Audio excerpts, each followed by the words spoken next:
Hello you, and welcome to episode number 31 of the Midierror Meets podcast, where we speak to a wide range of people from the music world.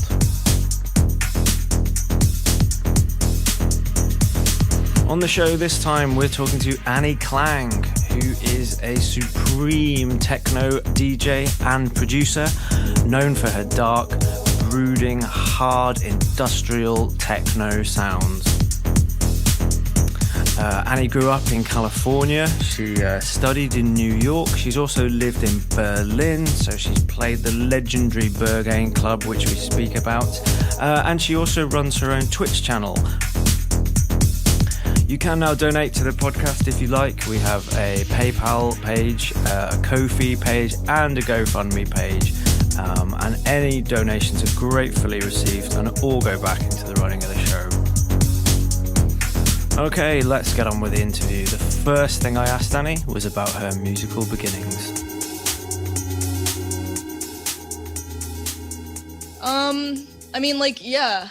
Good question. I kind of think about this a lot because I feel like, the first time you listen to music or the first time you have that experience should be like really profound and really special and should like stick with you forever. But I'm not sure that I really had that. I mean, there's more just like a bunch of little snapshots that kind of come up for me. So my dad is really into electronic music. He was a old little raver kid. He went to a lot of the early spots in New York and London, and has told me some pretty crazy stories, but of course has left out the really raunchy details, I assume. But yeah, so pretty much in every house we lived in, he had a recording studio somewhere. I think the first house we lived in was in Austin, Texas, and I remember there was like a staircase, and like my room was on the second floor, so like, and then his studio was sort of like in between the first and second floor, like off the staircase. So like for some reason I have this very vivid like little snapshot of just like sitting in that little platform like between the two staircases outside my dad's studio, like hearing these like really like kind of horrifying noises. I mean, to be fair, it was probably just like a Moog synth or something, because he had quite a nice synth collection. It was probably just something like that, but I remember just being like really scared and just being like, oh my God, like what? And I was like, I remember I started like crying and I just like did not like it. And so then I'm not sure if this was related or not, but then my dad moved his studio out to a little shack in the, near like the backyard, I guess, just a little area out there. So then scarred a little less. But that was probably one of the earliest instances, was just sitting outside my dad's studio and kind of just hearing what he was doing. And then we also had a little upright piano. And I remember I was really fascinated with the piano because like very early on, I discovered like the joy of pressing a button and then hearing sound and sort of that immediate like gratification. And so literally I'd be like 3 or 4 years old and I would just sit there and just write little melodies and kind of like remember them in my head and sort of just, I didn't know obviously theory or anything, wasn't taking lessons, but I kind of like quickly discovered, oh, this note sounds good after this note and these two sound good together. And like, I just kind of started piecing together like the rudiments, I guess, of music at that point. And yeah, I've always been a loud, obnoxious child. So if there was no other way to make music or make sound, I would just make it with my mouth and annoy the hell out of everybody. And it was a lot of fun. So yeah, I guess those are kind of the earliest little tidbits that I recall. Amazing. There's not many people I've spoken to who's like, any of their parents have had any sort of studio or a place to make synth noises. When you were talking, it sort of reminded me of that scene in Jurassic Park, when the T-Rex is first appearing and the water like starts shaking in the cup. Oh yeah. So imagine you sitting there with like the house shaking, like the my little like milk bottle is quivering. I'm like, what is happening? Yeah. What is this earthquake? Because Moog, the sub bass on a Moog is like, it's really powerful. It's pretty nasty. Yeah, it's pretty hardcore. Unfortunately, before my dad knew that I was going to be, in electronic music, he sold a lot of his synthesizers. He had the Ferrari red Nord lead with the wooden mod wheel, and he had a nice Moog. He had a couple others, a couple of outboard effects racks as well. And I was just like, I beat him up about that every day. I'm just like, why the hell did you sell that stuff? Never let him forget that. I know, I won't. It's just so sad. Rest in peace. You're right to call out the Nord mod wheel, that wooden mod wheel thing. It's really, classy really as hell. Expressive. Yeah. Yeah, it's beautiful. Like that little detail makes such a difference, and it's really responsive, but also just like a beautiful piece of gear. You know, if you're not playing it, it's just a joy to look at. You know, it's art. It's I It love is. I was going to sort of speak to you. I have a Nord drum, you know, like the little drum machine. I would Yeah. honestly recommend it. It's like one of the most Okay. toughest urban drum machines of all time. Maybe we'll talk about gear a bit later, and I'll explain why I think that is. But yeah, the Nord Totally, drum, yeah. it's tough. It's Hell yeah. hard. Like but it's also quite tonal. Cool. True. Yeah. No, I'll look into that for sure. I'm always looking for more gear, even though I probably don't need it. You need a Nord drum anyway. I need the Nord drum. All right. Yeah. It's built like they're all built like tanks, aren't they? You could throw a Nord keyboard at someone and probably kill like multiple people with it. Yeah, I dropped my interface on the ground the other day, and it kind of like it made like a hole in my door. Not a hole, but like a big like chunk of wood came off my door, and I was like, no, like obviously I was like the interface, but it works great. I mean, the door suffered more than the interface, but yeah. That's good. Yeah. Oops. Yeah. Nice. Gonna repaint it. So, and what sort of stuff were you listening to growing up in sort of like your teenage years? Let's see. Well, growing up, I guess the main thing I listened to was classic rock, just because it was always on in the house. We had the Sirius XM, and there was always the classic rock station playing, because it was kind of just something that was easy for all of us to listen to. I mean, my dad is one of these people who listens to like every genre. I mean, one day it'll be like, I don't know, tribal, like, I don't know, like ethnic African, djembe orchestras, and the next day it'll be deep house, and the next day it'll be opera. So it's like, there were a lot of genres in the house, but I'd say the most consistent one was classic rock for sure. I think that's in general like a really good sort of introduction genre into like the depths of music, because it is, a lot of it's very friendly and likable, but once you start going into like the deeper, weirder stuff like Pink Floyd and the Doors and Zeppelin and all that stuff, there is a lot of like very interesting production there, and especially kind of like the rise of electronic music and rock was really cool. So I was really into that. The Beatles' White Album like changed my life, which is really cliche to say because everybody loves the Beatles, but it's a great album and I don't care.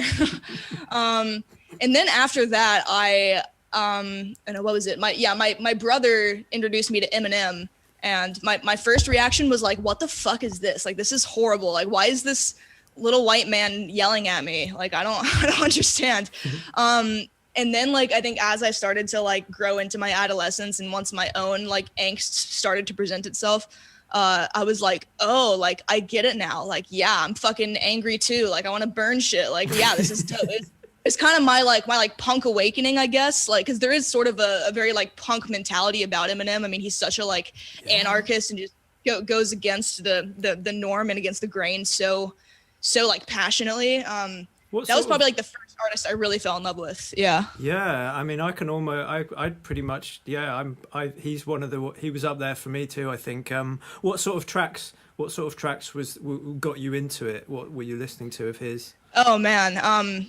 I think like the first song my brother showed me was a Brain Damage off the Slim Shady LP, and it's such a visual song. It's such a like there's such a narrative and such a story that it's just like it blew my mind. It was like, you beat my head against the urinal, it's like broke my nose, soaked my clothes in blood, grabbed me and choked my throat, and I was like, what the fuck? I was like, I don't even like violence. I don't like horror movies. Like I don't like any type of media where people die. I don't know, but for some reason I just found it like hilarious. I found it awesome. It was like there's like a sort of like cartoon aspect to it. It's like slapstick, so that whole record's amazing. The Marshall Mathers LP has a lot of good ones. I mean, like Kim, I have a love-hate relationship with Kim because it's so gnarly and so like fucked up, but I love it. Stan as well, which like it kind of makes me mad that Gen Zers are using the word stan so much, and it's like, do you even know where that came from? Do you even know the Eminem song? Like, shut up. It's super annoying.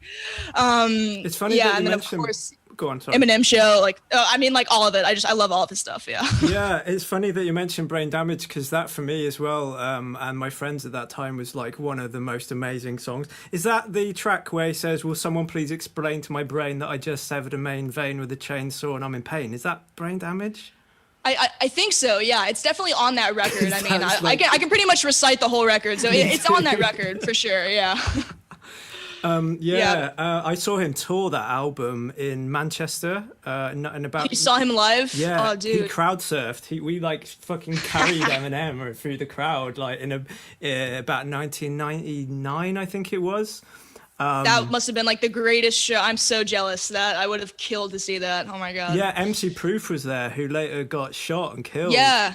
Yeah, that was mental. It was. Yeah, we were like Dude. 15 at the time, or 16. It was like, ah, Oh my most god. amazing gig ever. I would have lost my shit. Oh my god. I've only seen the YouTube videos, but I can imagine. I mean, but also like such an important moment in hip hop, you know, where you have a white MC and a black MC coming together and like really reaching so many more ears than hip hop previously had. I mean, it was such a like seminal moment for that genre and opened so many doors to other artists. I mean, it's huge. And also the loss of Proof was massive, you know, but I think definitely led Eminem to make, you know, more of the music he's making today. But yeah, I think dude, that's I'm so really jealous. true. It was amazing. I think I still have the ticket stub.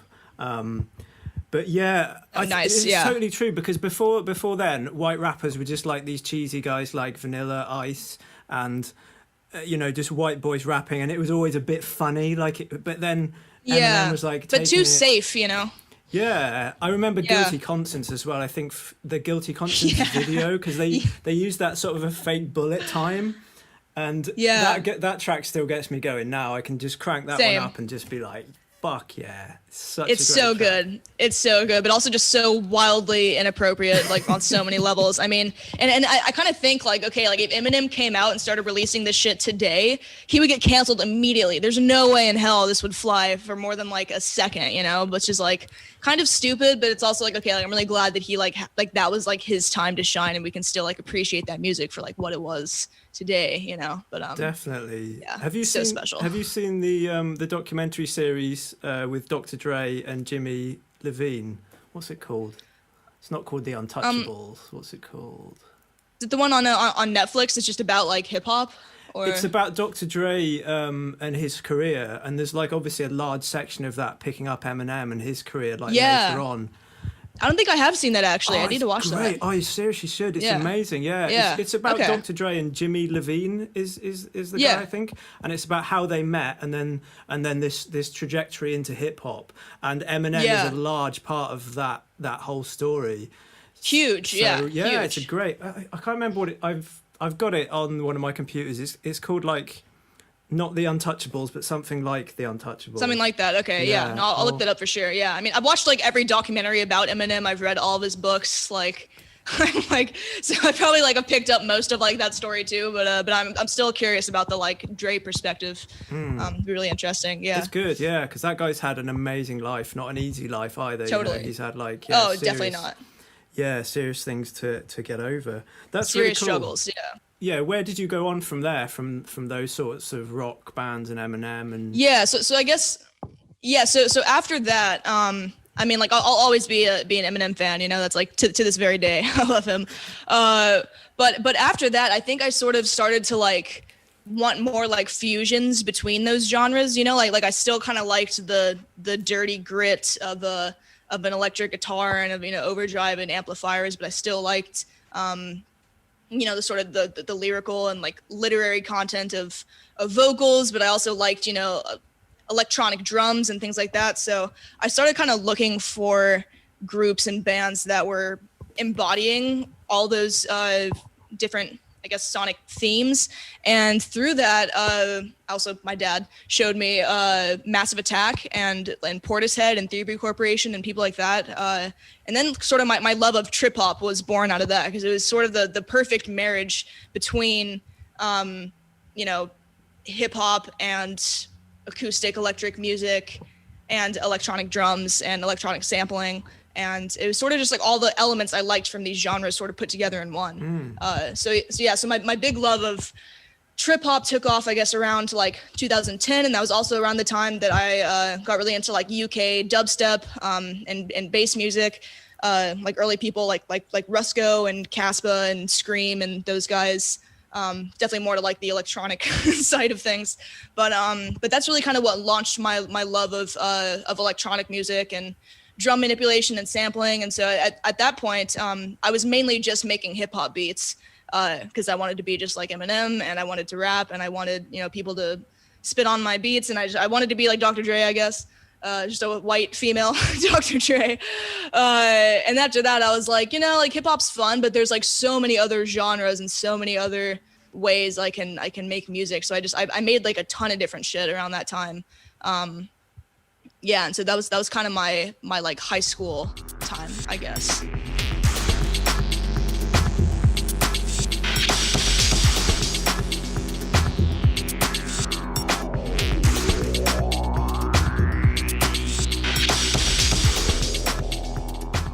And what were you using to make beats then? At that point, I was actually only using Machine Studio. I don't know why. I think I got a machine for Christmas, and I really enjoyed it. But the I don't know, like the actual DAW that it comes with is not that great. It's a little clunky and not quite as I guess advanced and not quite as deep as Ableton. So I kind of wished I had done more stuff with Ableton sooner. I mean, like I knew how to use Ableton, and I made some really early beats just by dragging loops, you know, in live mode. And, you know, I would use that to, you know, record vocals and stuff. I also played with Logic a little bit as well. But primarily I was on Machine Studio, which was fun, but, you know, I feel like I could have done crazier shit in different DAWs. I know what you mean about Machine. I have like dabbled with it. Yeah. And it is a very sort of self-contained environment, isn't it? It looks lovely. It really looks beautiful. Yeah. Totally, yeah. Yeah, it is quite limiting in terms of, I guess, if you want to do some really way out shit within, you know, in a couple of minutes, you can't really do it in Machine, although I don't know. Yeah. Yeah, like there's not as much like flexibility with sample manipulation, and you can't like, you know, save chains and like affect chains and presets and stuff like that as easily. It's great if you want to just like bang out a beat in like 2 hours, like just slam together a couple drum grooves and some samples. Like it's really just a sampler, I guess, mixed with like a MIDI drum machine, I suppose. And it's great for like live performance as well. But yeah, but I got the Ableton push like 2 years ago, and that's kind of been my new love. Mm-hmm. It's really great, yeah. What do you like about it? I mean, I love all the pads because you know, I probably use, I mean, like 50 to 100 drum sounds when I'm making beats, and then later on I'll sort of narrow it down. But I love just kind of having that super large workspace. I love all the knobs and the different routing capabilities, being able to map macros. I love the little beat repeat functions. I'm still getting into the step sequencer side. I'm yet to use that, but I mean, it's also been really helpful for live performances, being able to load multiple different songs and do BPM changes and sort of, you know, mix and match patterns and mix and match stems. And yeah, it's just like a very flexible piece of equipment, which I really enjoy. And it also looks great. It does, yeah. You like the OLED screen and all that stuff's lovely. Yeah. No, it's beautiful. Yeah. I remember doing some recording at a friend's house, and he was like, "Oh, we just need to use the push," and he turned off the monitor, and we were recording like, you know, synths and loops and things. I was just like, wow, we're actually doing this without the fucking screen. Like it was right? a revolutionary moment. Yeah, it's great. And it kind of brings you back to like, you know, the early days of music production where, you know, computers were not really part of the mix that much. It's more just to record the output, but there's no manipulation there, which is kind of interesting. But it's still kind of a challenge to sort of force myself to like, you know, be out of the box and just use the piece of equipment. So getting there, but sometimes I get into robot mode and just want to automate everything by hand. So yeah, it's a struggle. Cool. And what did you do? And sometimes you said you were in college about roughly in those days. Did you have a desire to further your education in music and production at that point? Yeah. So like my last year of high school, which is, you know, it's kind of stupid that like that's when we're required to figure out what we want to do with our life, because it's like we don't know anything, and it's kind of, you know, sort of bogus. But yeah, at that time I know I wanted to do something creative. I was really into graphic design and Photoshop and drawing and things like that. But like music was still kind of my main passion, so I was deciding like, okay, do I want to pursue like an art degree? Do I want to go to film school and do sound for film? Or do I want to do the music production thing, engineering, music business thing? And unfortunately, there weren't a lot of schools that really like tailored to a 4-year education in music production and in music business. Did tons of research, and the only like 4-year university that wasn't like a little specialty school was the Clive Davis Institute at NYU. And I saw they had a summer program for like incoming seniors or something. So I did that, had a great time, and then applied early decision to NYU. And yeah, they accepted me, which was great. So at that point, it was like, all right, it's decided. I'm going to this school and I'm doing the music thing. And so it was a great decision. But yeah, I kind of jokingly told my parents, I was like, if I don't get into NYU, I don't get into this music school, I'm just gonna like join the Peace Corps and like move to Africa. They were like, haha, no, you're not. You will go to college. We go to college in this family. I was like, okay. You go to college, I go to Africa. Yeah, I was like, why can't I just, join the Peace Corps for a year and then try again later? They were just like, no. I was like, all right. So luckily I got in and it was fine. But yeah, that was kind of the deciding moment, and it was really exciting. So I'm really glad I went. And what sort of modules, what sort of things were you working on and learning during those 4 years? We learned pretty much everything about the industry. It's sort of a like a strong like tripartite program, I guess, where it focuses on production, business, and sort of the entrepreneurship self-starter side of it. So as incoming freshmen, like it doesn't matter if you are only interested in like starting a label or you're only interested in like being a singer-songwriter, like you have to learn everything, like everything in that curriculum pretty much, which is actually a really smart way to do it because, as a artist starting out, you really do need to know every facet of the industry because it will, serve you well. I mean, being a freelance artist is basically like owning your own business. So even if you are just like a singer-songwriter, you still have to be able to, know what a royalty deal is, and you still have to be able to, to hear what 300 hertz sounds like, so you can tell the engineer like, oh, my voice sounds a little muddy in that range, let's duck it a little bit, so it's like all these skills do kind of feed into each other. So that was like the main essence of the curriculum. I of course took more of like the production artist route. Like after the first 2 years, you can start taking more like specialized courses in your field. So yeah, I took a mastering class that was really interesting. I took an audio ear training course, which was like super helpful.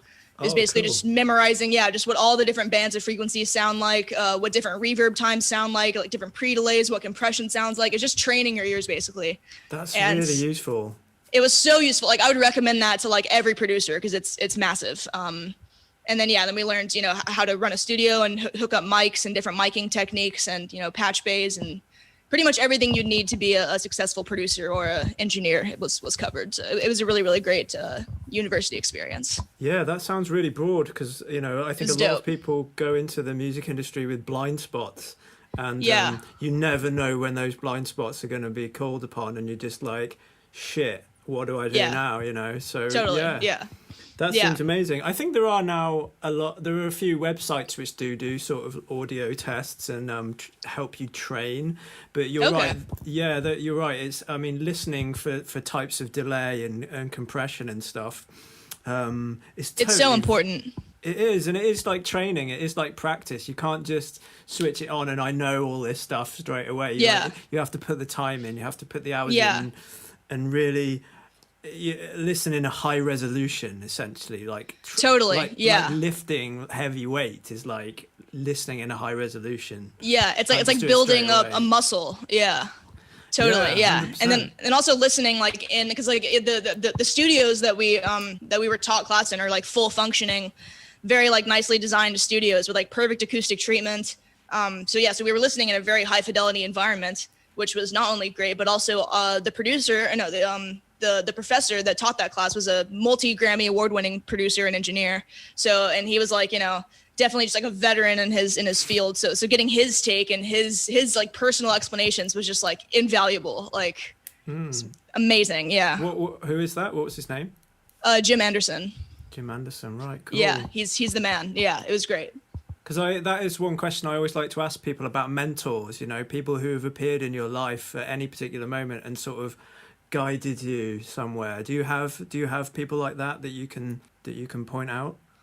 Like a lot of my professors were really I guess really kind of seminal and encouraging me to kind of go into like the left field, I guess, and sort of explore more of the fringes. I'm not gonna lie, I was definitely one of the weirder artists in the in our grade. It was a lot of kids who wanted to be pop stars and rappers and things like that, which was great. But I kind of I tried really hard not to feel pressured by that. And like even today, like a lot of them are massive. They have over 100,000 followers and they're touring the world and all this stuff. And it's like I'm super, super happy for them, but it is kind of a struggle not getting sort of caught up in that energy and being like, okay, like that's their journey, this is my journey, we're in very different genres. So that's been kind of a struggle. But I think mentor wise, do you know JD Sampson? She was I don't know. yeah, so she was in El Tigre, an old like female punk band, and was also part of Men. She's a really cool queer woman who I guess initially signed on as an adjunct professor, and then I think now she's a full-time professor.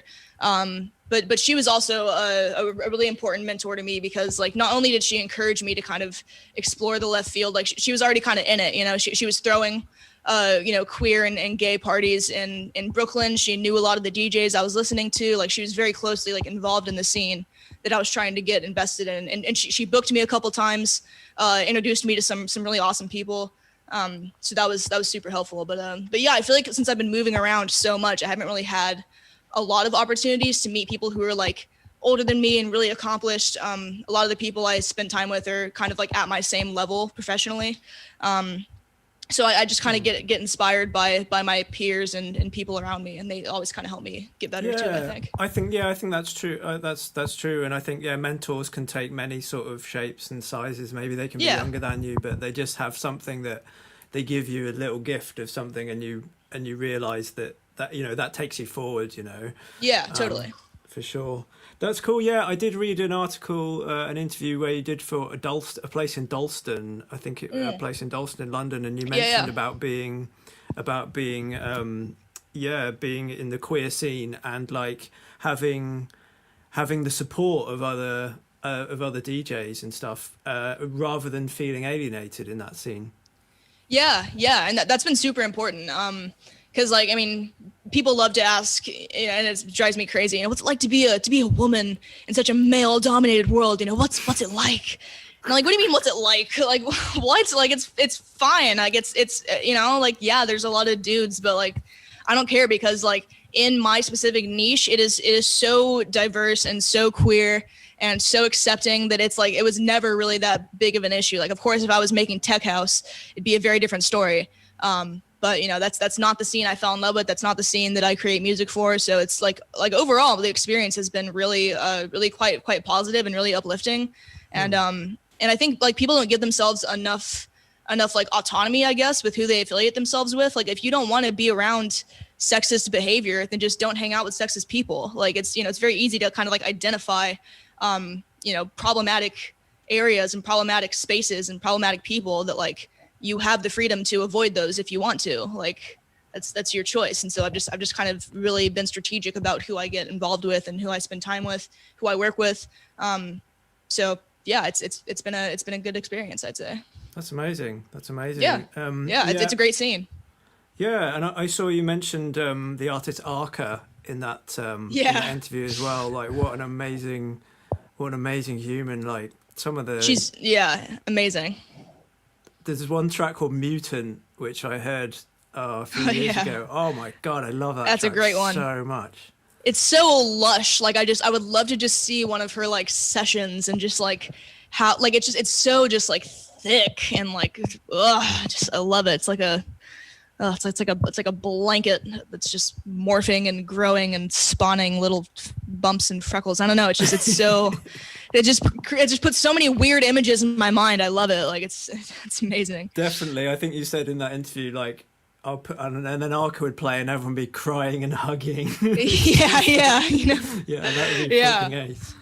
Right. Yeah. No, I think I remember that question. I think I said like I'd throw on like Juliana Huxtable, like Arca, Zior, and like me. And I feel like that would just be like such an emotional roller coaster. It's like, it's all of us just have like, all of our music is just so like, it's just intense. So that'd be an experience. Maybe someday to make that happen.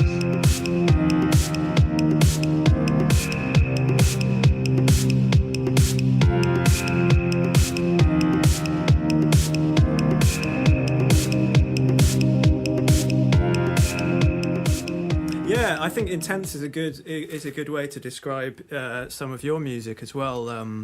With like an emotional quality to that intensity as well, isn't there? Yeah. Where do you take inspiration from to make your music? I mean, the inspiration comes from everywhere. I mean, it's definitely not like one specific place. I mean, just being a human in the world, we inherently pick up little bits and bops of things that inspire us or intrigue us, or me especially. It's like I could get inspiration from a construction site to a conversation to a random sound or song I hear in a coffee shop. I mean, from a life experience. I mean, it really comes from everywhere. But I would say like the big, like, I guess, turning point in my productions where my music started to get more dark and more serious and more emotional was after a very large tragedy in my life. My best friend from university committed suicide. That was super rough. And, to this day, I'm still kind of processing it and recovering from it. But in a way that event, I think, really kind of gave me something I didn't have before, which was a very heavy sense of like pain but also like wanting to, it was a sense of pain, but also a sense of urgency to really make something of this life and to sort of use the inspiration and the influences that he gave me in a positive and concrete way. And it gave me a sense of really wanting to help him live on through something sonic and through something concrete and through something that could last longer than, the finite period of a lifetime. So that's something that I still take inspiration from and I still draw from, because it is one of the most, I guess, one of the gnarliest things that's ever happened to me. But I think, those experiences and those moments of pain kind of act as a little bank, I guess, that you can just always draw from and always use as inspiration, as content, as something that can just be let out into the world, and hopefully could I guess speak to somebody who maybe is in a similar mindset.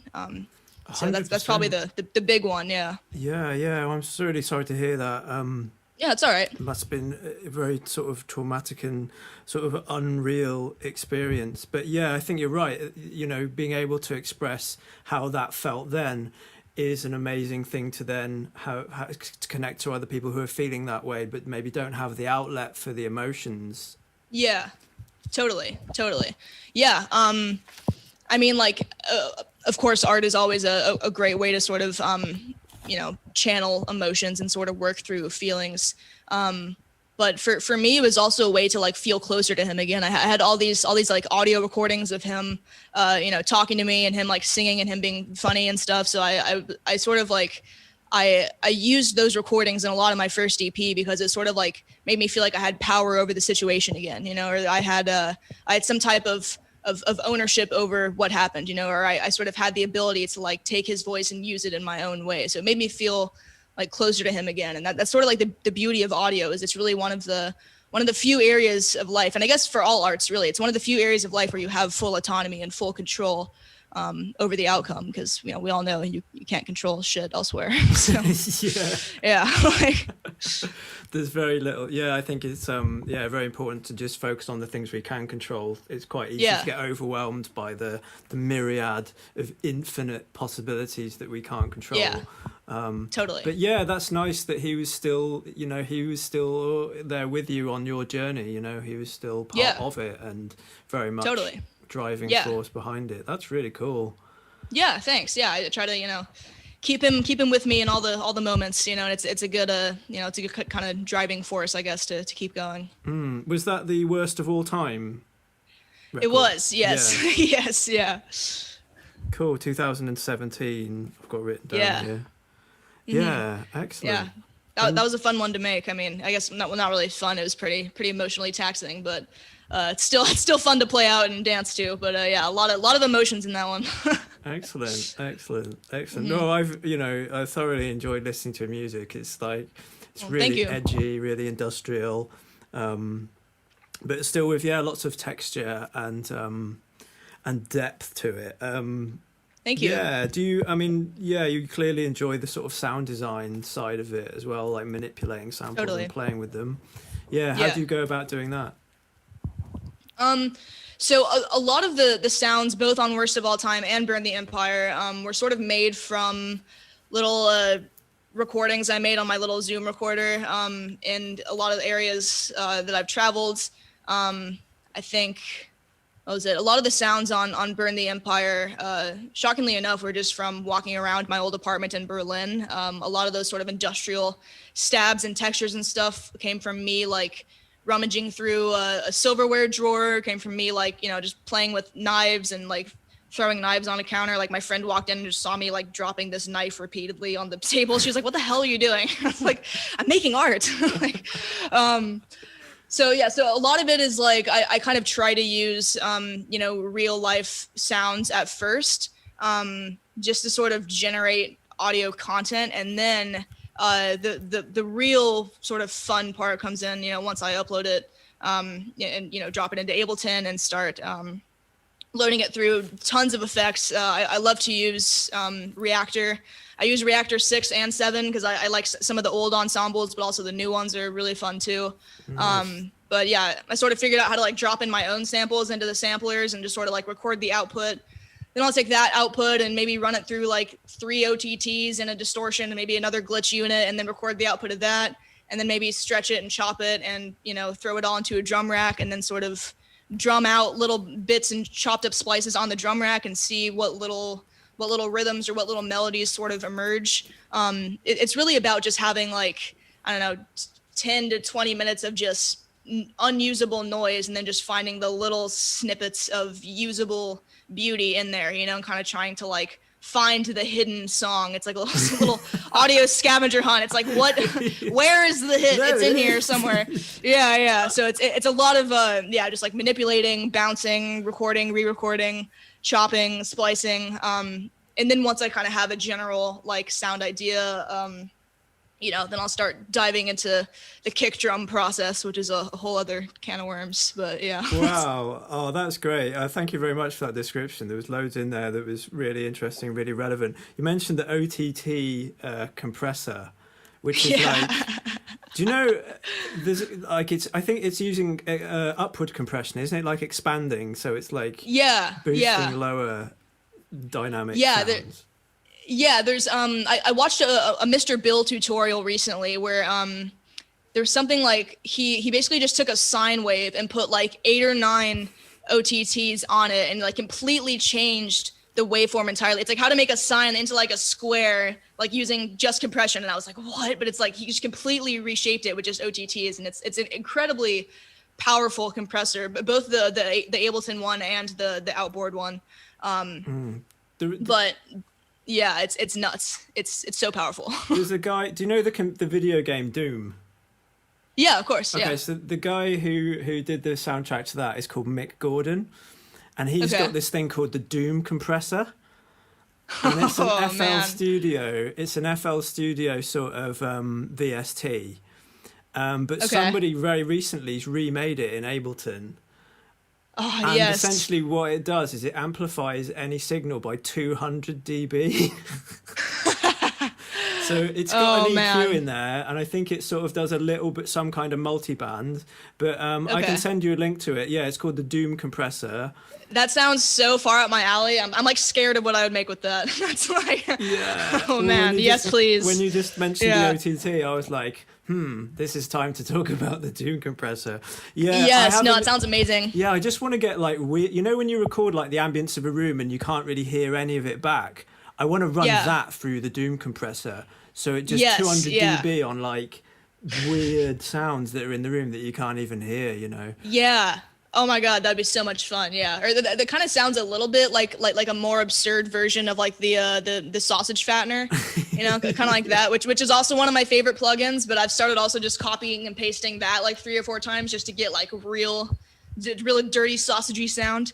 But yeah, really I guess it's kind of more of like a saturator compressor with a, you know, color knob, but But yeah, just like ridiculous plugins like that I'm having so much fun with, and just kind of just breaking the rules of Ableton and just sort of seeing what comes out has been a really fun little little obsession I've been into lately. Superb, that's great. Well, I also make Max for Live devices. I only learnt recently that you use Ableton, so I'll send you some of my Max for Live devices. You can play with them. Yeah, please. Yeah, I'm still kind of getting into Max for Live. I'm kind of it's just like so many things I still need to learn and do, but so it's possible to use Max for Live if you don't like, because I think I have Max for Live on my computer, but I haven't like actually used it. Like they pretty much just function the same way as Ableton plugins, or like I just know Ableton so little devices. About it. Yeah. And there's a website called maxforlive.com, which is this guy set up who's not even related to Max for Live or Cycling 74, and it's an amazing resource for free plugins. And you'll find all sorts of stuff. You can type in sequencer on maxforlive.com and you'll find stuff. There's also really good sequencers. There's a sequencer called Rosa, I think, which is like a sort of acid sequencer, and you can click the face. You click the little face and it goes like that when you click it. Its eyes close and its mouth sort of does something, but it will vary the acid line a little bit. Like it won't go way off, it will just like tweak the acid line. So that's a really fun one that I've used. Interesting. Yeah, another thing you mentioned there was about looking for the track in your recordings. And I was watching the other day, do you know the artist Rival Consoles? I don't think so, actually. No. It's like it's a very like ambient synthy music, but very deep and sort of really profound sounding stuff. And I was just for some reason watching his Against the Clock, which is him making a track in 10 minutes, and he did something. I love those. Yeah, he did something really cool, right? So he had, like you said about the knives, he's just got this texture file, right? It's just basically a long file of just rustling paper or something. And what he did was he chops it up in literally random places. He even says like, I'm just chopping this random, and then shortens each one to be, I don't know, like a second or something out of this long file. So he's got like lots of cuts of a second, and then fades them all down, and he ends up getting one hits. He's got like one hit samples out of this like texture. Suddenly he's got like and he makes a beat out of it, and I was like, fuck, I've never thought about doing that. It's such interesting, such a cool idea. I mean, like if you think about it, like all you really need to make any sort of percussive sound or a drum hit, I guess, is a transient, and there's transients everywhere. I mean, it's like audio is just comprised of tons of little transients, so all you have to do is just find the transient and then just shorten it, fade it out, and then you have a drum hit. Of course it depends on how good it's going to sound or the quality, or it's probably going to need a lot of processing if it's just this paper or like a pencil tapping on a table, but that's all you need, which is kind of mind-blowing. And just the literal just infinite amount of sound that can be sampled just always kind of blows my mind. But yeah, that's sick. It is cool. Yeah, I gotta watch that. Definitely. Just to do it with the texture, I was like, wow, I gotta try that. And then really smart. Obviously, run it through the Doom compressor after doing that. Obviously, totally. Yeah, like 3 of them. Yeah, just 600 dB spike. Just why not? Just anything that turns the CPU processing up to about 95, and then you're in a good place. And then we're all good. Yeah. Then you got some experimental ambient gabber. Perfect.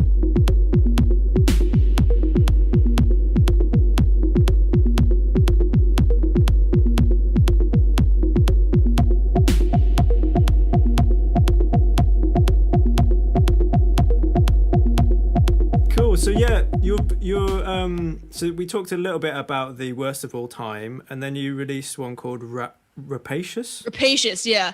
That was kind of a sort of a under the radar EP, I guess. I made that track, and then I sent it to my friend Danny, who ran the Nightwork label, which is now kaput, unfortunately. But he just really liked the song, and he was like, can you make a whole EP of songs like this? And I was like, sure. But of course I didn't, because I just moved to Berlin, and I was really busy, like trying to, exist in Germany. So, and I was like, or we could just get a bunch of people to remix it, and then we'll have lots of songs exactly like it. And he was like, oh, great. So we did that. It was cool. Yeah. I initially just kind of, named it Rapacious because I liked the word. It means like excessively greedy or hungry, and that's kind of how I felt at the time. Since I just moved to Berlin, I was very much just like, yes, I want to like headline Berghain now. Like I don't want to wait and like climb the ladder. I want right now. I don't want to. Yeah, I just graduated. I'm clearly like the dopest DJ ever. I just want to, I just want all of it. And so that was kind of just the mindset I was at. But then, of course, a lot of people kind of, took the title and ran with it. And they were like, oh, it's totally a comment on, like, the super greedy labels and, the rapaciousness of the music industry. Like, yes, like revolution. And I was like, all right, sure. Yeah, it can mean that too, I guess. So I kinda, yeah. Yeah, it's a cute little EP. Yeah, no, it worked. Yeah, that's kind of the thing is like you sort of have to let people interpret your music the way they want because they will, and it doesn't really matter what the artist statement says. People will think what they want to think, and so just let it happen. Definitely. Fine. Yeah, 100%. How was that transition to Germany? It was fine. I think like I don't know. Looking back, I probably could have been like a little bit more prepared. I really I didn't plan very well at all. I graduated in May and I moved out in July. Like that's how fast it was.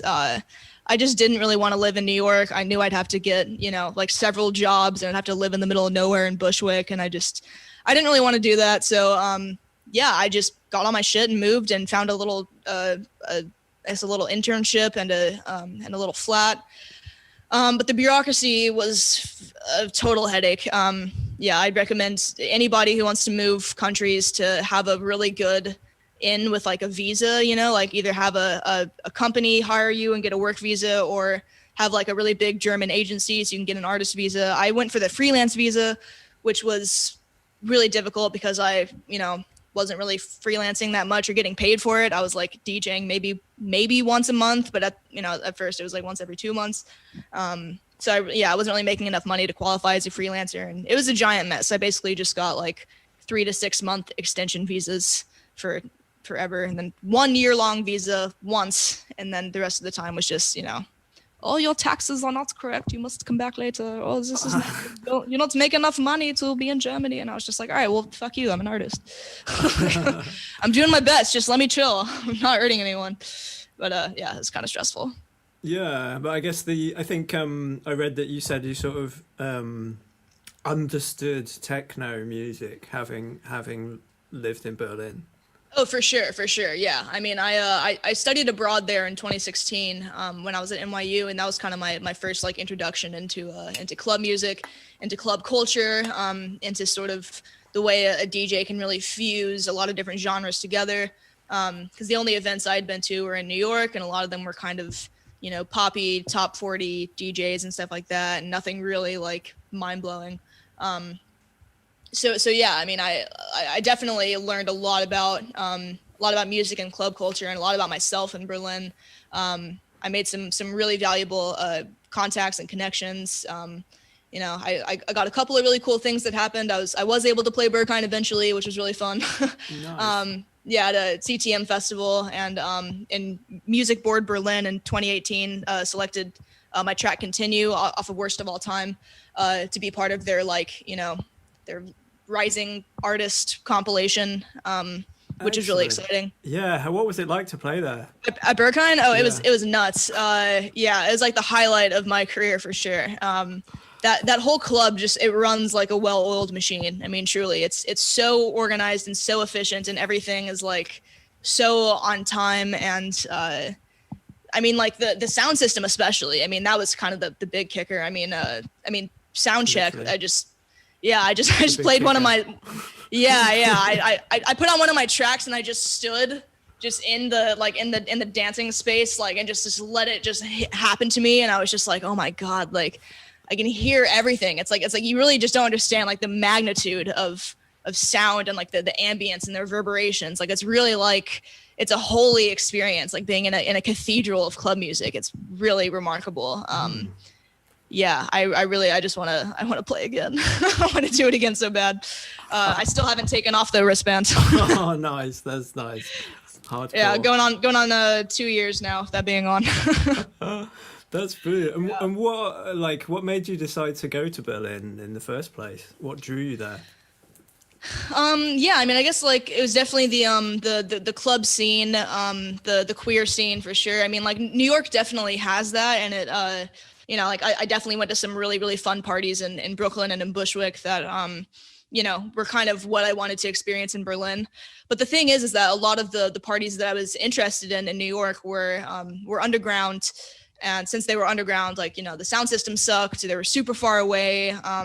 You know, they usually had to close semi early, like, you know, I guess 6 a.m. they would kind of shut down, which is, I guess, early for Berlin times. But yeah, it wasn't like the same experience. Like after studying abroad in Berlin, I tried really hard to kind of find those similar spaces of sort of queer and hybridized club music in New York. And they definitely did exist, but it just kind of felt like, okay, this is like a less cool version of Berlin. Like they're just like trying to be Berlin, and like, because like at Berlin, you can actually have those same parties in legal spaces with really good sound systems. And the crowds are a lot bigger, and it's a lot just like heavier and wilder and a lot more awesome. So yeah, I wanted to be close to that scene. I also just wanted an adventure, honestly. I was like, all right, if I don't do this now, like it might never happen.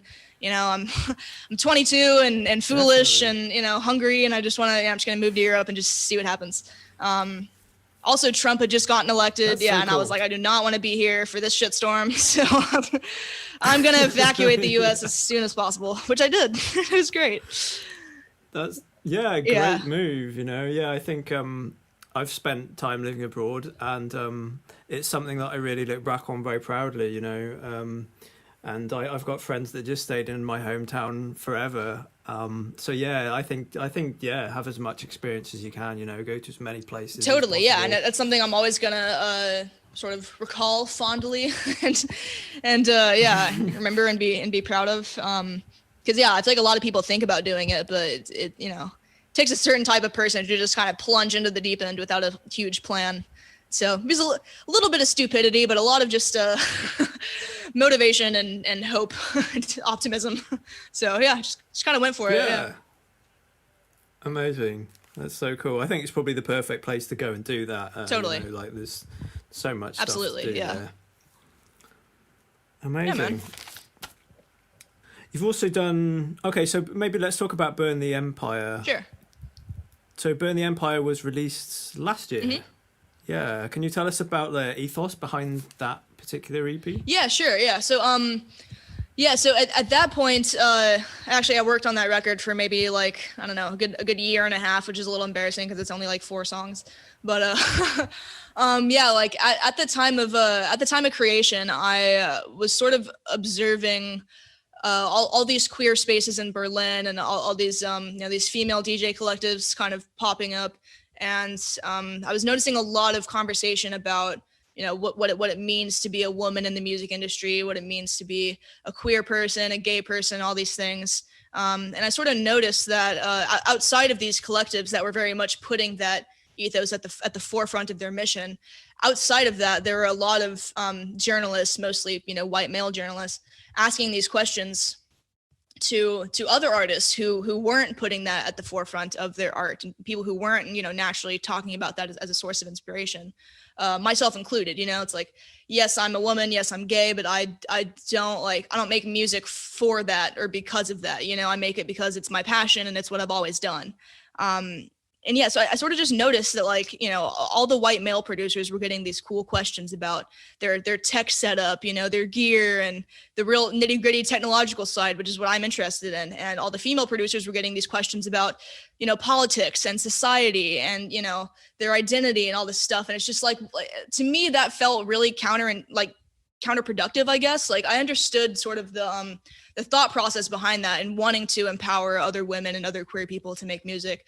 But I found it to be really counterintuitive, because it's like the more we talk about it and perpetuate this notion that women and queer people are creating music only to empower other people, it sort of undermines our initial artistic goals and our artistic integrity. You know, like we're very much allowed to make music that's not for other people or for anyone else but ourselves, you know.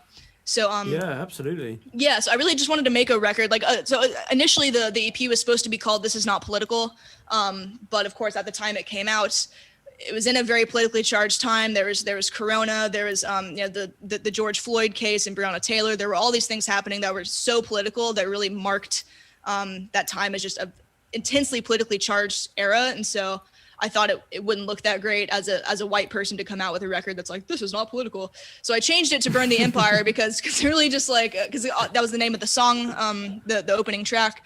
But also because I liked how it has a little bit of like an anarchist ring to it. And I also kind of liked the idea of burning this sort of this I don't know, this glorified empire of empowerment that people think that all queer artists and women are sort of working towards, which, you know, is sometimes true. Like if it's really your goal to empower others, great, go for it. But I don't think that every, you know, marginalized persons should be burdened with that responsibility, basically. So that's kind of the statement I was trying to make. Yeah, I completely agree with you. And I think it's just like a fantastic message, really, because those conversations are, it's sort of detracting from the actual art form or the music. Yeah. It's like, instead of talking about the music, should we talk about, you know, like the things around it? Like you say, the male producers, the male DJs, they don't get those questions. They're like, should we just like not talk about your music and we talk about whether it's okay to do what you do, and whether how it feels to like be you and do this. And it's just like, it feels fine because I don't hang out with a bunch of sexist assholes. Like I never think about it. Like I never like, wow, this is so special. I can do this as a woman. Wow, like lucky me. It's like, no, I do it because I like to, and I'm semi good at it. So that's why I do it. Like, it's the only answer to that question. Like, so yeah.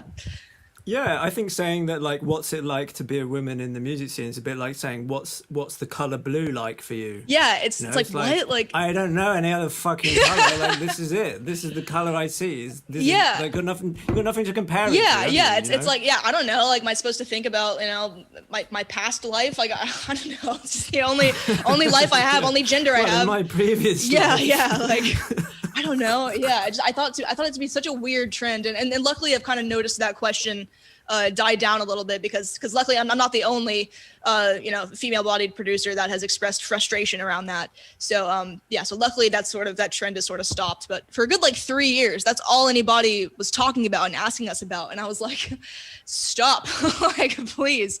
Yeah, it was really annoying, but. Yeah, I think there's been a lot of changes in the music industry. Even, you know, in the last year with coronavirus, there's been a lot of things that have been called out and changed. And it seems to be it's definitely changing very quickly. Definitely, like the world is.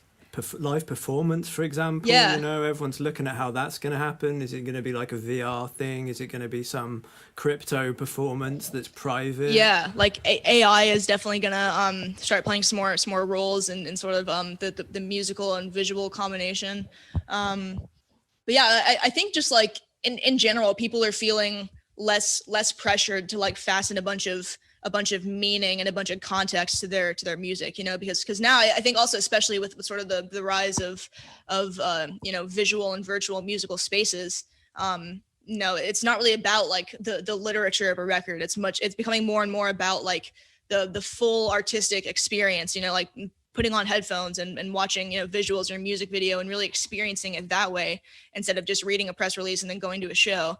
You know, it's sort of shifting the expectations of the listener, I think, a little bit too, which is really exciting. Yeah.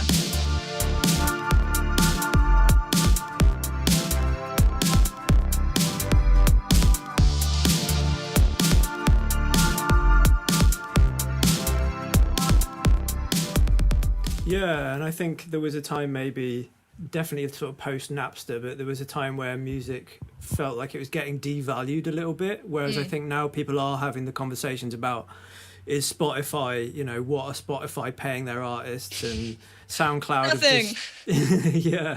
Absolutely nothing.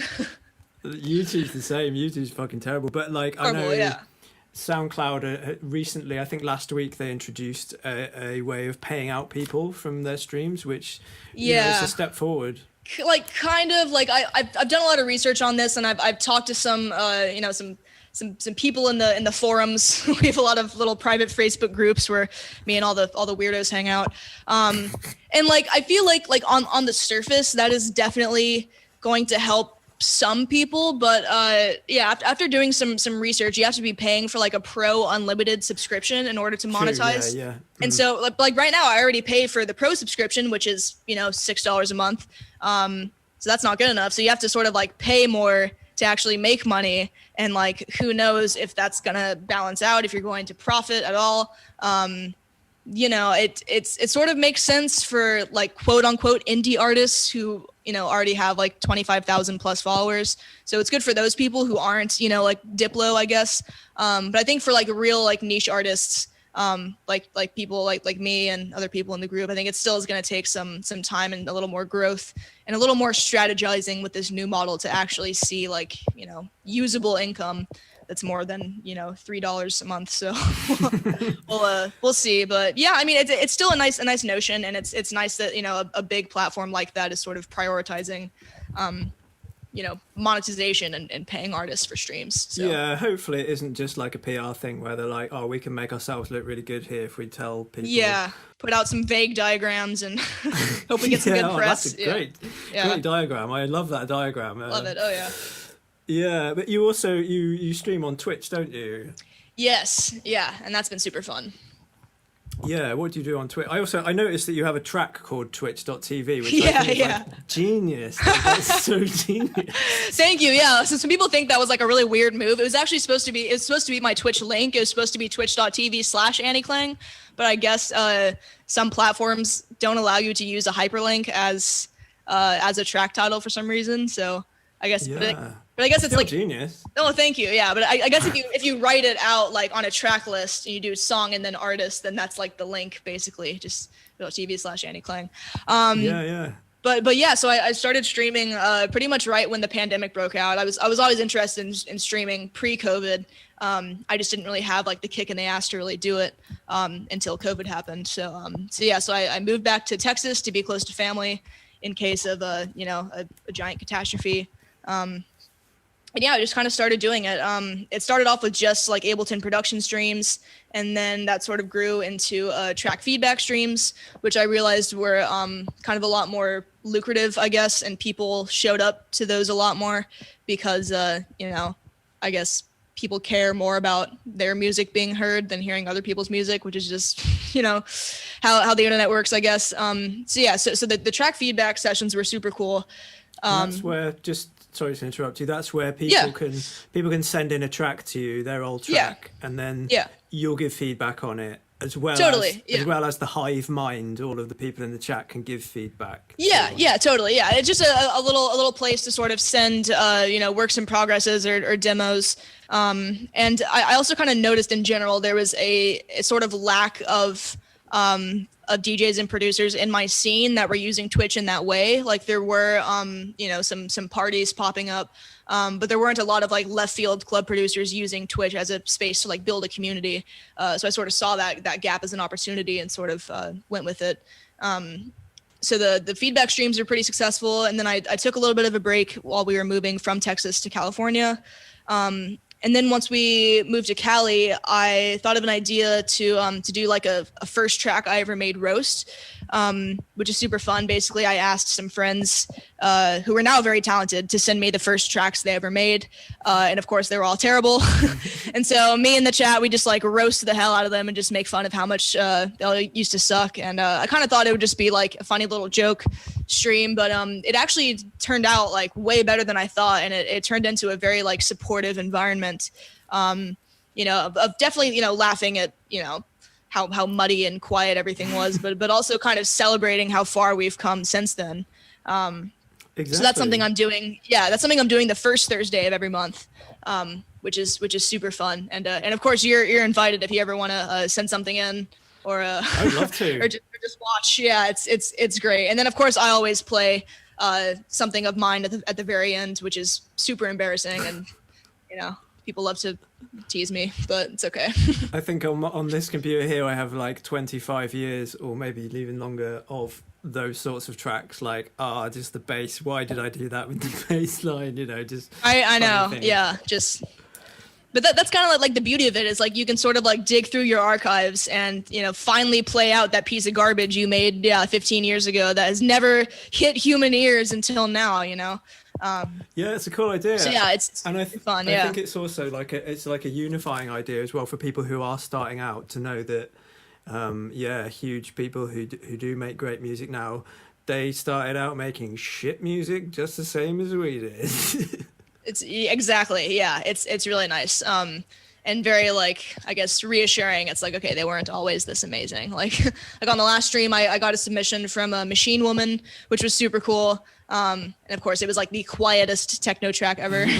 And then something from my friend Bungalov, who's a really cool Argentinian club music producer. So I'm gonna kind of gradually try to reach out to bigger artists and kind of hopefully use that to grow the stream a little bit more and get the numbers up, because it's definitely, I think it's something pretty unique. Like I don't think any other streamers are doing that type of stream. So yeah, it's fun. Yeah, it's a cool one. I think I think YouTube and places like that, it does require a bit of every video is like or series of videos are like a little concept now, and I think you've got a really nice concept there that is also open to like new versions as well. I mean, it could just be comparing the latest track I made to the first one I made, or my first ever track of this particular genre would be quite a fun one. So everyone just sends in like their first drum and bass track, which obviously sounds terrible. Oh man, yeah, I have that somewhere. Yeah, it's about 6 minutes long because I didn't know how to summarize anything. I was just the least concise drum and bass track of all time. Yes, truly. Yeah, it just goes on forever. That's a really great idea too. Kind of more like genre specific.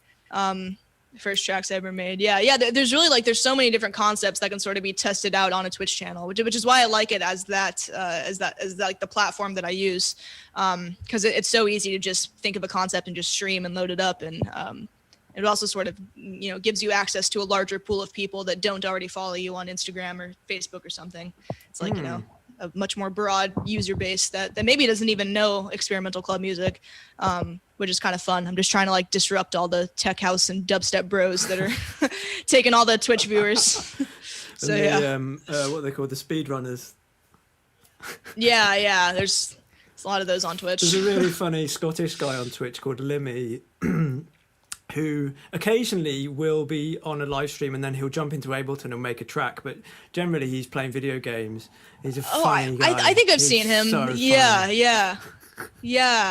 No, I've definitely stumbled upon one of his streams once. Yeah, I forgot what he was called, but that does sound familiar. Yeah. But he's really talented with Ableton, and sometimes people will ask him to do something and he'll just knock up a track in 5 minutes in Ableton. He went through a phase recently of doing like adverts, like funny adverts where he's voicing all of the characters. Just stupid, but very, very, very funny. That's hilarious. Oh man, yeah, I got to revisit his channel. It sounds really great. You've also the reason that we sort of got into contact as well was through Renoise, wasn't it? Through a couple of Renoise tutorials that I did. What have your experiences with Renoise been? Renoise is super sick. I sort of discovered it. I was just sort of, revisiting Aphex Twin's discography as I do every couple months, just to kind of get back in touch with the roots. And then I just sort of got this itch. It was just like, how the fuck is he making this? Like, I couldn't figure it out. I was like, this is so detailed and so like, there's all these little edits and glitches that just only happen once. And I was like, does he just record it all out into audio and chop it up? I was like, no, that's way too time consuming. And his discography is huge and that would just take years. So then I started researching like what DAW he uses and what softwares and what hardwares he uses to make his sounds.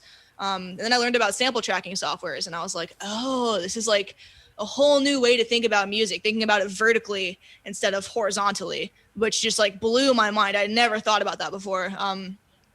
So then I downloaded the demo version of Renoise and started playing around with it.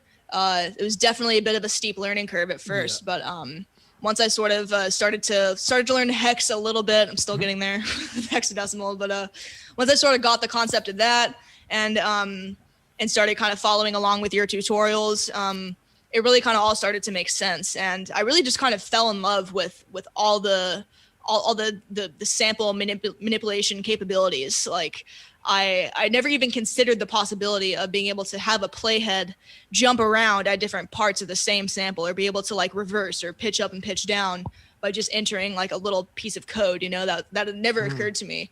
But after following your tutorials and kind of plugging in my own samples with the same little like algorithms of like, okay, like start here and then go to this part of the sample and then reverse and then pitch up and pitch down, and kind of auditioning out different samples with the same, I guess, with the same formatting was just like really gnarly. And I was like, oh my God, like the possibilities here are endless. It was nuts. But yeah, so I guess, yeah, that's how we got in contact. And again, like, thank you for the amazing tutorials. It was like perfect pacing, really great introduction to that software, which otherwise probably would have completely driven me crazy with all the all the possibilities. Awesome. But well, thank you. I'm yeah, really it's so pleased fun. that it helps you, and it's actually, it's been one of my, they've been some of my most popular videos on YouTube. So it's now like I have to do part 3 now.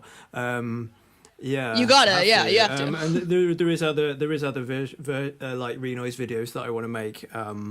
But yeah, I'm just really pleased because I think when I wanted to learn Renoise, there was no video that told you all that stuff, and it was hard. It's kind of an obscure software, I think. Yeah, like I don't know anybody who uses it. Like I talk to producers all the time, like, and it's Ableton across the board, occasionally Logic, occasionally FL Studio, but I haven't heard a single person be like, yeah, I use Renoise, which is nuts. And like I really want to kind of like help people see the possibilities. So yeah, I guess in the future we're gonna do some kind of collab stream, which would be fun, or some kind of absolutely, yeah, introduction video, which would be great, because I feel like a lot of my followers would just eat it up. I mean, they would love it.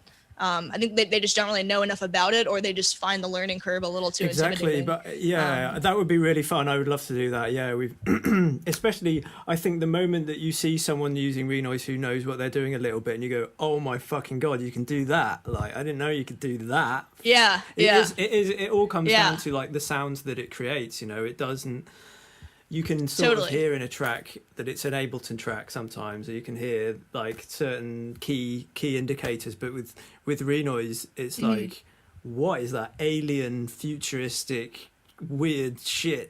Where is that coming from? Yeah. No, it's so fucking cool. And like I was also really impressed at the quality of the built-in plugins too. Like they all sound like really, really good. Like you're kind of right. There's little like key indicators you can tell, like, oh, this was made on Ableton. Oh, that's definitely like the grain delay. That's, you know, that's the frequency modulator, like for sure. And that kind of, you know, takes some of the fun out of it when you can just immediately see these little Ableton Easter eggs kind of hiding in a track. But yeah, I've kind of taken a little bit of a break from Renoise recently, just because I've been kind of going down the Ableton rabbit hole even more. But I still kind of open it up and play around with it every now and then, and sort of load up demos and kind of very minutely change the hex code and swap in different samples and just kind of see what happens. But yeah, I really want to get like fluent at it. It's basically like learning a language, you know, with hexadecimal and everything. So it's going to take some more practice. You but will, I'll definitely. get there. And if I can help, I'd love to help you for sure. Totally, yeah, that'd be great. You know what, we were talking about wanting to be Dr. Dre and like being a beat maker and stuff. I've got so many beats that I made like years ago in Renoise, and yeah, it's really cool to sometimes go back to them and go, fuck, that's really fucking good, and totally way out, right? Like, totally not what I'd make in any other software. We've also discussed via email about sort of social media and about the effect of that, and you do this sort of social media cleanse thing, which I really like.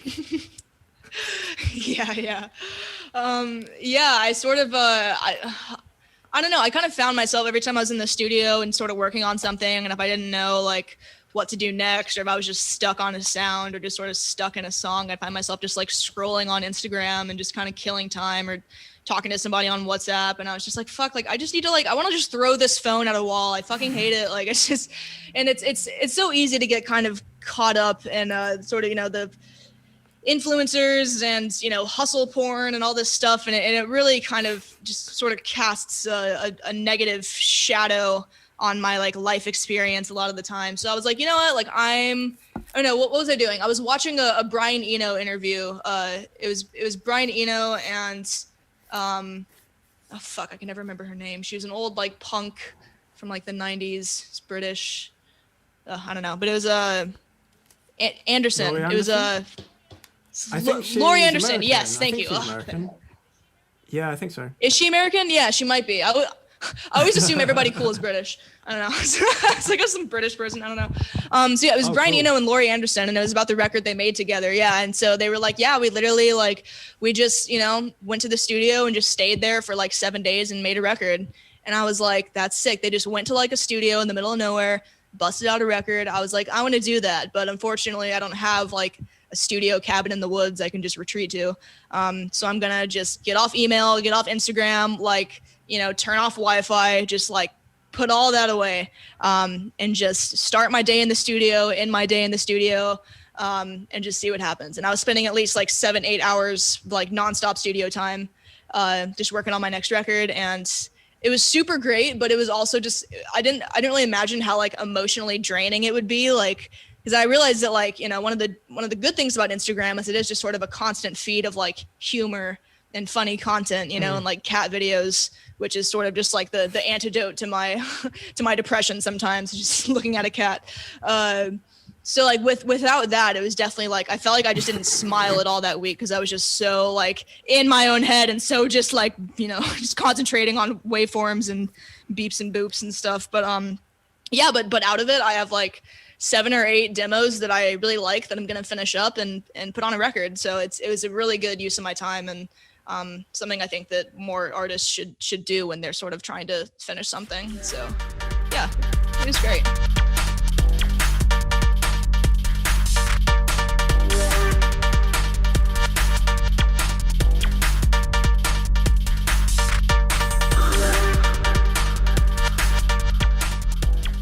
Definitely, no, it's really admirable that you do it. I think it's a superb idea, and I think it reminded the way you described it then about it being hard to sort of come off it a little bit. Mm-hmm. I feel the same way, like I was definitely addicted to Twitter. And it's addicting, yeah. So addictive, yeah. Like I was super addicted to Twitter, and so. Yeah, quitting that was like coming off heroin or something. It was like hard. Like itching, and you get hives, and you're just like, like yeah, and real it's life hard. Suddenly really shit. You're like, oh no, what's happening? It sort of reminds me of when we said earlier about training your ear to listen to delay sounds and compression. Sort of like coming off social media is a little bit like you've got to practice that to be able to be good at it. Totally. It's hard the first time. You won't get it. It's really hard. And I think it does take practice for sure. I definitely plan on doing another one, and I'm probably gonna like approach it a little more differently. Maybe like find other organic ways to like find joy and happy moments in the days, and not just be like a little studio robot. Just kind of just a faceless drone just making music, which is kind of how I felt. But yeah, no, it definitely takes time and practice to get used to. Because it does kind of release dopamine, and it is very addicting. And so when you take that away, it's just sort of like, oh, now I'm just alone with my thoughts. I can't just scroll and see what everyone else is doing to distract myself. It's weird, but exactly. Important. Yeah, we all then have to face our own existential crisis. And suddenly that's a very difficult thing to deal with. Yeah, it's true. Yeah, it's just, oh boy. All right. Hello, brain. Yeah. You did the sound for a short film, didn't you? Mm-hmm. Yeah. Yeah, like the one most recently, or yeah. The one with the clown in it, because it sort of relates to what we're talking about a little bit. Yeah. It's about a clown stuck in Berlin quarantine. Yeah, that was super fun. It sort of came about because I have a friend, another virtual friend, who just hit me up and was like, we have all this footage that we recorded on like an old VHS camera. We're wondering if you just like had any music that you want a video to. And I was like, well, yeah, I've been sort of working on this one piece, which is supposed to be like a tripartite piece. Or a little EP with like 3 separate songs. And it was supposed to be for my ex-girlfriend to dance to, who's the same girl in the Problem Equals music video. Supposed to be for her, but alas, we broke up. And so I was like, yeah, this thing's just kind of been sitting on my hard drive taunting me, and I just don't really know what to do with it. And she was like, okay, well, let me hear it. I sent it to her, and she loved it. And so I kind of just condensed it down. It was initially supposed to be like 9 minutes long. I, condensed it down to like 3 minutes 50, I think. And yeah, they put together a couple edits, and it really kind of made sense because it's kind of a frantic sort of anxious sound. And the video, I think, really nicely matches that, you know, and it's sort of, I don't know, I think nicely echoes sort of the reality of the beginnings of quarantine, you know, where you just don't know what to do with yourself and you haven't been inside this long in your life and you're like, all right, what else can I clean? What else can I do? It's 2 p.m., but I kind of want to get drunk. Like, it's, you know, it's just so weird. So yeah, that was a really fun project, and it got some good response. So yeah. Yeah, I think I got really high in the first quarantine. Yeah. That was my coping strategy. Oh, same. Yeah, I was like, all right, daytime stoner, here we go.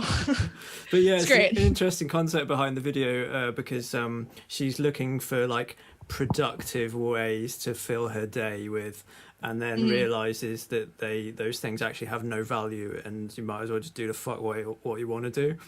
Yeah. Which is brilliant. Like, that's so true. Great. Yeah, I think all of us. I mean, well, I'm not sure how many straight men have done this, but I think a lot of us have kind of just like gotten ready to go nowhere. Like, I'll find myself putting on my dope like DJ attire and like putting on makeup and doing my hair just to like go to the grocery store, because I just miss like dressing like a DJ and just looking cool, and just getting dressed up. And there's one scene in the composition for Clown video where she just like puts on this like really elaborate like clown makeup and then just literally just runs through a field alone. And I was like, I relate, you know, you just want to just slam a beer and run and see nobody, but you know, you feel hot, and that's good. Yeah, I think whatever gets you through, whatever you want to do is like, it's cool. And I'm sure you look cool doing everything, you know, just putting the bins out or whatever, putting the trash out. No, my daily uniform is sweatpants and a hoodie, you know. And I just have this very sad section of my closet. It's just like all just neon, you know, checkered, flashy attire that just hasn't been worn in a year. And I just touch it and I'm just like, I'm sorry. Soon. My like bright orange jumpsuit hasn't been worn in so long. Like the vaporwave section of your wardrobe. Yeah. Yeah. All my like, my like, my Dutch, you know, Gabber onesies and stuff like that. So jumpsuits. Yeah. Well, it will come into use. It will be useful very soon, I'm sure. Hopefully, fingers crossed. Yeah, I miss them. Yeah. Cool. So just a couple more questions, really, if that's cool. Sure. Yeah, for sure. It's been really great to speak to you, though. I really, really enjoyed you as well. Yeah, really it's nice to put a face to the email address. Yeah, I have no face on the internet. You won't find a picture of me for reasons which I'll explain in an email, probably. But traumatic situations led to that stuff. Got it. Okay. Yeah, but just sort of final sort of things really. What do you like to do aside from music? Like, what do you enjoy? Where do you find peace and serenity away from music? Yeah, good question. I mean, yeah, audio is a large part of my life, but I mean, I also love other art forms too. Like, I still love to draw. That's just still a really big part of my life. Oh, cool. Yeah, I recently took to doing sort of larger scale ink drawings. I used to only just do like, you know, ink on paper and little spiral bound notebooks. But now that I have a proper studio, you know, we have, I don't know, seems like hundreds of Amazon boxes arriving daily, and there was all this cardboard getting left. And I was just like, yo, like, we need to use this cardboard. This is good material right here. So I just bought some white gesso and just been covering cardboard and gesso and turning it into canvases and doing little like ink drawings on that. Cool. with brushes and sort of with like Indian black ink, and that's been really fun. To just sort of express myself that way. I love that white. Black ink on white is just such a bold thing. It's so powerful, yeah, and it looks so good. Yeah, I think maybe even for my next album or EP cover, I might just sort of use one of my drawings, because why not, you know? And I feel like we're all getting kind of lost in this like hyper digital realm. Maybe it'd be kind of refreshing to see something, you know, made on paper again. Right? Yeah. And also something that comes to mind that I've never really thought of is that black and white contrast. Mm-hmm. You can use that in like VJing software and video editing software as like a map, like a great, like a sort of a map. So you could, that would be really fun thing to use in VJing or like video software. Interesting. To use that black and white. So then, if you can zoom in and scale that image, and then you can overlay two images using that shape. Okay. That would be really interesting. I should try that. Yeah, I've been meaning to get in more into like I guess like VJing, like visual type stuff. Because a lot of the visual stuff I make is pretty static. Like sometimes I'll drop a drawing into Photoshop and kind of clean it up, and sort of just make it look prettier. But I'm still yet to sort of learn how to like animate the art or sort of turn it into other digital mediums. But that's definitely something I should do now that VJs are in high demand, and it'd certainly save a lot of money and time if I could just do it myself. Well, I tell you what, I think you're pretty. I can imagine you're pretty competent, with computers and stuff. Sort of. Do you know what Resolume is? Have you heard of Resolume? Resolume? No. Is that like a okay? good So VJ that's what software? you need, because it's basically like Ableton Live for VJing. Ooh. Okay. How do you spell that? Like RESOLUME. All right. Cool. It costs about £700, Oh, about Jesus. $900 or something. I started VJing about a year ago with Resolume, and honestly, if you know Ableton and you know Yeah. the fundamentals of mixing a track in Ableton and having layers like in Photoshop that you would have Yeah. in Photoshop, Resolume is amazing, and you can beat sync everything. You can Ooh. beat sync it all, so you can beat sync fades but you can also MIDI control everything. So if you've got like a keyboard, you can use all the knobs and faders to merge different videos, as well as just to trigger a clip. So you can use like MIDI note C4 to trigger this clip, and B3 to trigger that clip. But Oh, so it's hell super yeah. MIDI connected. I think it also links to Ableton. Oh wow. So yeah, Okay. it's really That's good. sick. I can Yeah. I can show you maybe sometime how to use it. That would be awesome. Yeah, that sounds right up my alley. I definitely want to give that a shot. Or I guess like Adobe like Premiere, I think is that kind of a similar thing, or is that more for like animation?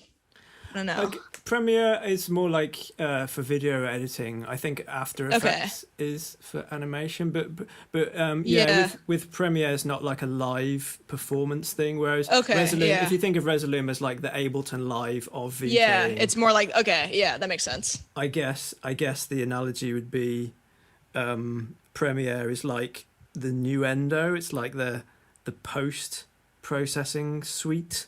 Okay, got So it. it's not got for it. live, it's just Okay. like A more 60-year-old advanced men iMovie. with beards. Yeah. Okay, got it. Okay. Cool. Sick. That's good. Yeah. Oh, I'd love to see your art. Do you have any of your artwork online anywhere? Yeah, I had an old not even sure if it's still up. It was an old like Deviant art page, or it was on that old freelance site. Yeah, I've got a DeviantArt account somewhere. Yeah, I'll have to find it. I forget what I saved it as, if it's like my real name or if it's Ani Klang or yeah, but I haven't What, is updated Ani Klang it in not like your real name? no. My real name's Ani Kasaya, so similar, but yeah, I kind of shortened it out. But yeah, I haven't updated it since like probably 2015, like super old. Oh, that's okay. That's I cool. couldn't find any results. Yeah, I'll have to do some research and find it. But there's also some stuff on my Instagram as well. It's really yeah. difficult to look through Instagram accounts if you haven't got Instagram. There are a couple of websites that like approximate it. Oh yeah. So yeah, I'll have to dig around on some of them. But I'd really like Yeah. to see it. I bet it's fucking cool. Yeah, thank you. Yeah, I kind of experimented with like showing off my art a little bit more, and I don't know, it didn't really get as much like traction as like the music stuff. So I was kind of like, I'll just sort of do my doodles and sort of show off certain ones when I'm ready, or I'll kind of occasionally post them in my stories or something. But yeah, I don't know. I should probably put them out there a little more. But yeah, I kind of just don't want to distract from the music too much. Definitely. Well, that's why. Yeah. Sorry to go back to it, but that's why Resolume's really good, because you instantly know where you are with it. That it actually doesn't take hardly any time to fucking get it. So yeah, Okay, it's awesome. really good. And I'm Just a definitely gonna look into It's a that. shame Yeah, it costs so much. I know. What? That's really that's pretty ridiculous. Bastards. And I don't think that's for updates either. I think it's just for the version that's out when you pay for it. So like the next year you can't get the fucking update. Yeah. Oh, Jesus. I think it's because so many people crack it, but I don't know. If they made their price more reasonable, maybe people wouldn't crack it. It's like Yeah. probably I mean, losing that's money doing it's that. just, how could a software possibly be that expensive? I don't Yeah. understand. Yeah, that's fucking stupid. Cool. And yeah, how about do you have like a mantra? Do you have like a philosophy that you live by? Ooh, good question. I feel like I don't know, rather crude, but I guess just fuck it, you know, it's my mantra. Just fuck it, you know, just do it. That's kind of, I guess, what I live my life by a lot is, you know, I'm sort of a textbook overthinker in a lot of ways. I really kind of, sometimes I get lost in the hamster wheel of my mind. It just sort of keeps spinning and spinning. And I sort of overanalyze sometimes. And I sort of have to remind myself to just like, all right, just get off the hamster wheel, just sit down and just fuck it. Like whatever you're thinking about doing, just stop thinking about it and just fucking just do it, you know? And that's been a pretty helpful mantra for me, I guess. I wish it was more poetic, but it's short, it's simple. I mean, even when I'm meditating, you know, the yoga teacher, you know, with the online classes I do, will sometimes give little suggestions of mantras, like, you know, on the inhale say let, on the exhale say go, and just say let go. And I was like, you know, that doesn't really work for me. I'm gonna use fuck off instead. So it's inhale, fuck, exhale, off. And that's it works for me, you know. And you kind of have to find like what works for you. But it's like my mom probably wishes I didn't curse so much, but you know, there's some study that apparently intelligent people curse more than the average person, so I'm going with it. But I think yeah, so.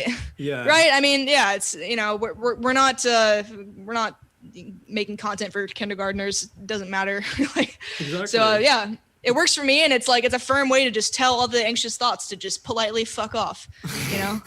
It's great. That's really cool. And I think that philosophy mantra sort of fits in a little bit with what you said earlier about having that urgency in life, you know, like do it. Like you may not have this opportunity again, or, you know, you won't be here again. So just fucking do it. Yeah, like it ties entirely. Yeah. It's been really great for me. Excellent. Well, it's been fantastic to talk to you, Ani. Thank you so much. You as well. Yeah, this was super fun. I'm glad we finally got a chance to do this. Great. Yeah. And I think, I really, really love your music. It's really sort of... Thank you. It's got a really good vibe to it, and I can't wait to hear what you're next going to work on, all that other stuff. Appreciate it. Yeah. The next record is it's definitely a little different than my first few releases, but I think that's good. So, you know, I'm trying to evolve a little bit more, but yeah, of course I'll send you you know, the little the promo or some little demos once it's taken a bit more shape, but yeah, I'm excited to hear what you think about it. And I don't know, maybe one day we can go to a cabin in the woods somewhere and make some techno away from social media together. Yeah, that would be sick. Yeah, no, that's my dream, is to find a little studio cabin in like Norway or something and just escape society and just create. That's the ultimate dream. Excellent. Cool. Well, thank you so much, Ani. It's been really good. Cool. Thank you. Yeah, appreciate it. Oh, it was really nice to catch up with Ani. She's a really nice person, despite the sort of, you know, the forefront of her music being very hard and dark and industrial and menacing. Yeah, she's a really lovely person herself, and she's very open and very chatty. And I definitely recommend that you check out her Twitch stream and all the fun things she does on there to get people involved. Check out her music and go and see her play when it all happens again. Okay, next time we're speaking to a really talented duo from Ireland who make really incredible music. They've had their music played by Aphex Twin and Surgeon and lots of other people, so we've got plenty to talk about with them. Please do donate to the podcast if you can. I do all this by myself in my bedroom. I do the promotion, I do the editing, I do the recording, I do the organisation, I do everything on my own. So it's really great to get donations in to help with the running of the show and to encourage me to keep doing this. Thank you very much for listening. I'm midierror, and I will see you again soon.